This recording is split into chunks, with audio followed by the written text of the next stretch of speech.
तो गाइस अभी हमारे पिताजी सामने में है, तो पूछते हैं इनसे कि टोटल ज़मीन हमारे दादाजी का कितना है, क्योंकि मुझे तो पता नहीं है, क्योंकि हम लोग ज़्यादा ध्यान भी नहीं देते हैं और मालूम भी नहीं करते हैं हम लोग कहाँ पर कितना ज़मीन है नहीं है। तो टोटल पूछते हैं, क्योंकि हमारे पिताजी हैं और जाहिर सी बात है हमारे उनके बेटे हैं ये हमारे दादाजी का, तो इनको पता होगा। तो टोटल ज़मीन कितना है तो पूछते हैं। तो बताइए कितना ज़मीन है टोटल हमारे दादाजी का? 70-75 एकड़। यहाँ पे देखिए, इधर देखिए, कैमरे में देखिए आप। 70-75 बीघा। तो गाइज ये बता रहे हैं कि टोटल ज़मीन जो है 70 से 75 बीघा। बीघा को एकड़ भी कह सकते हैं क्या हम लोग? 70-75 बीघा, 35 एकड़, यानी कि 35 एकड़ ज़मीन हमारे दादाजी का है गाइज।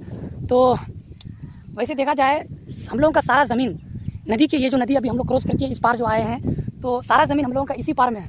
हमारे दादाजी का सारा ज़मीन, ऑलमोस्ट सब ज़मीन इधर ही हमें इस नदी के इस पार में है। तो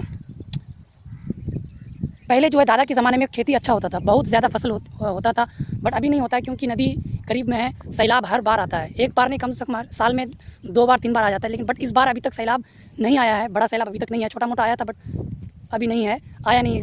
और इस बार चांस लग रहा है कि इस बार चांस है कि सैलाब आने की, और इस बार सैलाब आने का चांस भी शायद नहीं है, लग रहा है, क्योंकि टाइम काफ़ी चला गया, टाइम काफ़ी बीत गया है। शायद आ भी सकता है, कह नहीं सकते हैं, बट इस बार जो हम लोग धान का खेती भी नहीं किए।